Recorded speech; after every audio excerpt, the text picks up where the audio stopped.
क्रीडा मंडळ कोतुबाईचा हा सामना होईल, कोणाची वाट पाहिली जाणार नाही याची सर्व खेळाडूंनी नोंद घ्या.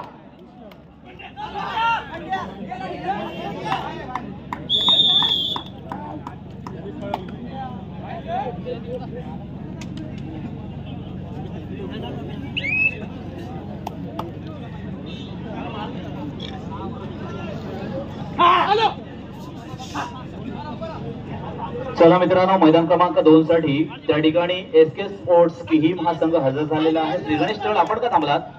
तळ संघ आपण का थांबलात? या लवकर. आणि जो मधला पट्टा आहे ना 1 नंबर आणि 2 च्या मध्ये, त्याने प्लीज जाताच मागे व्हा. मित्रांनो, आपल्यामुळे कोणाला त्रास सुद्धा कामा नये. एखाद्या संघाचं नुकसान देखील होऊ शकते, एक लक्षात घ्या. बघा, जसा एक गुण महत्वाचा आहे तशी आपली भूमिका देखील महत्वाची आहे. प्लीज आपण बाजूला थांबून घ्या.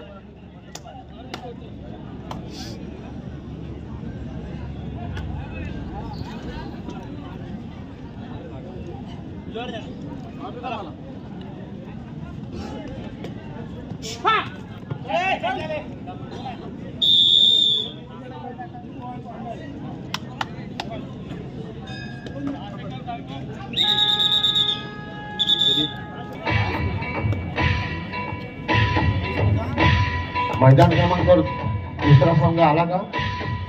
मैदान क्रमांक 2 वर दुसरा संघ आला का?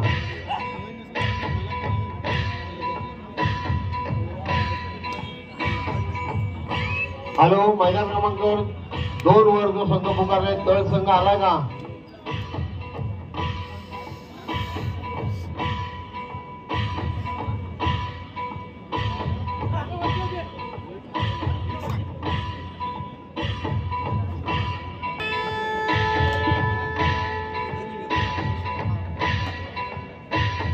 लक्षात घ्या, मैदान क्रमांक 2 वर यापुढे होणारा सामना असेल नागेश्वर आवास वर्सेस श्री विठ्ठल कोपरपाडा. या दोन्ही संघाला जायत राहा. मैदान क्रमांक 2 वर चालू सामना SK sports Kihim versus Shri Ganesh Tal. हा सामना संपल्यानंतर त्या ठिकाणी नागेश्वर आवास वर्सेस श्री विठ्ठल कोपरपाडा या 2 संघांमध्ये सामना खेळला जाईल. अर्थातच या ठिकाणी आमदार महेंद्र दळवी यांचं देखील या ठिकाणी आगमन झालेलं आहे. अर्थात दिमागदार पद्धतीनं वनदेव क्रीडा मंडळाच्या माध्यमातून अर्थात मान्यवर क्रमांक 2 वर त्या ठिकाणी श्री गणेश तळ संघ हजर आहे का?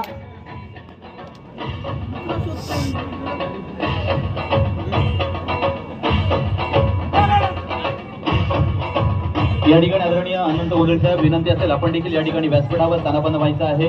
आपण देखील बसून घ्यायचं आहे. अर्थात कामगार नेते म्हणून खऱ्या अर्थानं ह्या विभागामध्ये प्रख्यात असणारे आदरणीय अनंत गोदळ साहेब, अर्थात तुमचे आमचे सर्वांचे लाडके अप्पा यांचं देखील या ठिकाणी आगमन झालेलं आहे.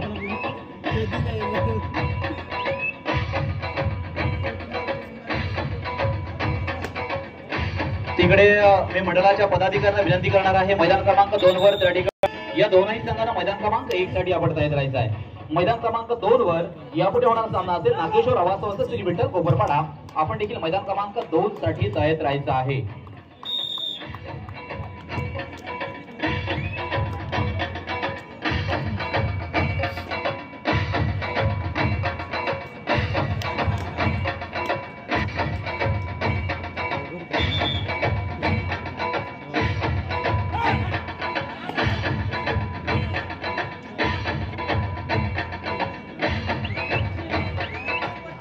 अर्थात मान्यवरांचं या ठिकाणी ह्या कबड्डी स्पर्धेच्या निमित्तानं आगमन झालेलं आहे.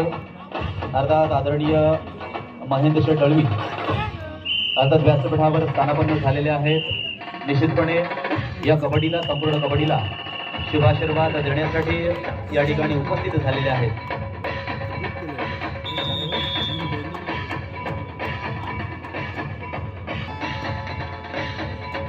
अर्थात अतिथी देवो भव या उक्तीप्रमाणे व्यासपीठावरील मान्यवरांना सन्मानित करणं, त्यांचं स्वागत करणं हे आमचं आद्य कर्तव्य आहे, परम कर्तव्य आहे. मी अर्थात आजच्या कबड्डी स्पर्धेचे विशेष अतिथी, प्रमुख अतिथी म्हणून या ठिकाणी लाभलेले आदरणीय महेंद्र दळवी यांचा सत्कार करण्यासाठी, त्यांचा सन्मान करण्यासाठी मी आदरणीय जनार्दन गुरव आपणास विनंती करणार आहे, आपल्या शुभ हस्ते या ठिकाणी आदरणीय महेंद्र दळवी यांना सन्मानित करायचं आहे. जोरदार टाळ्या वाजल्या पाहिजेत. अर्थात या व्यक्तिमत्वासाठी खऱ्या अर्थानं सामाजिक क्षेत्रामध्ये उत्तम कार्य करणारे व्यक्तिमत्व म्हणून खऱ्या अर्थानं आपण त्यांच्याकडे पाहतोय. आणि आज कबड्डी क्षेत्रामधील ही होणारी पहिली वैदिक स्पर्धा आणि ह्या स्पर्धेसाठी उपस्थित आदरणीय महेंद्र दळवी आपलं मी पुन्हा एकदा मंडळाच्या वतीने या ठिकाणी हार्दिक स्वागत करतोय. तदनंतर व्यासपीठावर उपस्थित आदरणीय अनंत गोंधळे साहेब अर्थात सामाजिक कार्यकर्ते कामगार नेते त्यांचं देखील या ठिकाणी मंडळाच्या वतीनं अर्थात हार्दिक हार्दिक स्वागत. निश्चितपणे आपलं येणं एक बहुमूल्य योगदान या क्रीडा मंडळासाठी होतं आणि आपण मात्र त्या ठिकाणी ही पोकळी मात्र भरून काढली त्याबद्दल पुन्हा एकदा आम्ही मंडळाच्या वतीनं आपल्याला धन्यवाद देत आहोत.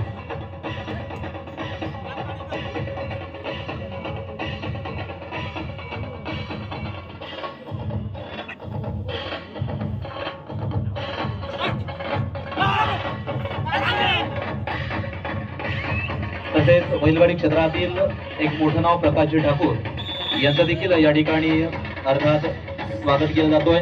खूप खूप धन्यवाद आदरणीय प्रकाशजी ठाकूर आणि तदनंतर आदरणीय मनोहर ठाकूर यांचा देखील या ठिकाणी सन्मान केला जातोय. अर्थात बैलगाडी क्षेत्र म्हटल्यानंतर अर्थात ही नावं नेहमीच आपल्या डोळ्यासमोर येत असतात. आपलं देखील मनापासून आणि हार्दिक हार्दिक स्वागत आहे.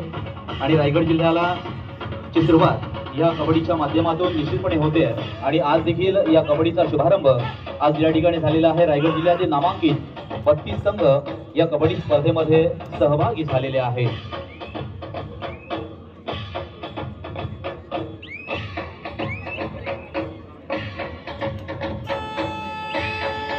हॅलो हॅलो, जरा म्युझिक बंद करा. साऊंड सिस्टीम जरा म्युझिक बंद करा. मित्र आपल्या विनंतीला मान देऊ.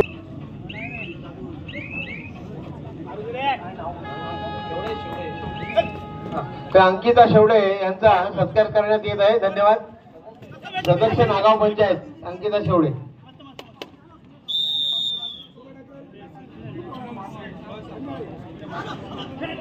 आणि त्यांचा सत्कार करत आहेत अनन्या म्हात्रे. आपल्या विनंतीला मान देऊन मंडळाच्या मान्य अतिशय गडबडीत असताना या कबड्डीला शुभेच्छा देण्यासाठी आमदार महेंद्रशेठ दळवी इथे आलेले आहेत. त्यांना मी विनंती करतो आपण थोडंसं मार्गदर्शन करू आमच्या खेळाडूंना.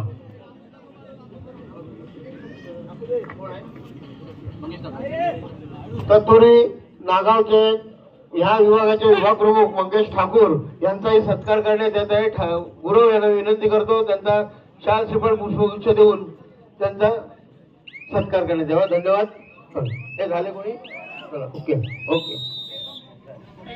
साठी प्रयत्न केला कायदा असल्यामुळे एकच सांगेन की हा खेळ पावसाळ्यात देखील सुरू व्हावा म्हणून एखादी इंडोर स्टेडियम व्हावं ही आपली सगळ्यांची धारणा आहे आणि खऱ्या अर्थाने त्याला मी अनुमती निश्चित देतो. येणाऱ्या असोसिएशनच्या माध्यमातून खऱ्या अर्थाने इंडोर स्टेडियमची निर्मिती करण्याचं वचन या ठिकाणी देतो. आता कबड्डी दिवसेंदिवस खूप चांगल्या पद्धतीने खेळली जाते आणि पुन्हा मागच्या 5-7 वर्षाचा अनुभव लक्षात घेताना तर आता कबड्डी ही सुंदररित्या आपला बहुमूल्य वेळ खर्च करून आजच्या या कबड्डी स्पर्धेला आपण शुभाशीर्वाद देण्यासाठी आलात आणि आपलं बहुमूल्य असं मनोगत आज या कबड्डी स्पर्धेच्या निमित्तानं आपण या ठिकाणी व्यक्त केलं त्याबद्दल मी वनदेव क्रीडा मंडळाच्या वतीनं तसेच ग्रामस्थांच्या वतीनं आपल्याला मनपूर्वक या ठिकाणी धन्यवाद मात्र देत आहे.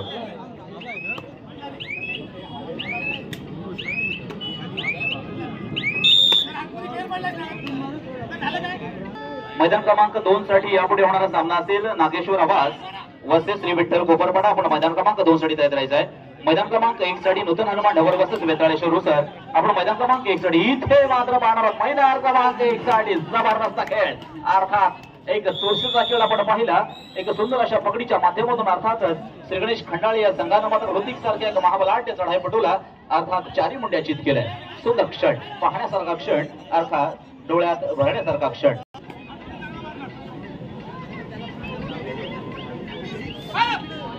ज्ञानेश्वर कोल्हे या संघाने 10 मिनिटात आपली इथे उपस्थिती दाखवायची आहे. नाहीतर या संघांचा मंडळातर्फे विचार केला जाईल आणि या ठिकाणी घेतला जाणार नाहीये आणि ही फक्त या वर्षीसाठीच नाहीये. भविष्यात कधीच या मैदानावर आपल्याला खेळता येणार नाहीये. जे संघ या वर्षी या स्पर्धेतून बाद झालेत हे मात्र निश्चित आहे.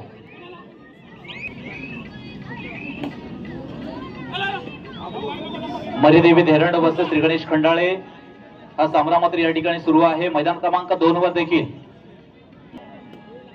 या संघानं मात्र चारही संघांना तयार राहायचं आहे. एक दिमागदार पद्धतीने सुरू असणारी कबड्डी स्पर्धा मात्र आपण या ठिकाणी पाहतोय. बहुप्रतीक्षित आणि बहुचर्चित असणारी कबड्डी स्पर्धा कार्तिक एकादशी म्हटलं की अर्थात वनदेव क्रीडा मंडळ पाहिले. ऑटोमॅटिकली आपली पावलं या ठिकाणी अर्थात पांडुरंगाकडे लागत असतात, या वनदेव क्रीडा मंडळाकडे लागत असतात.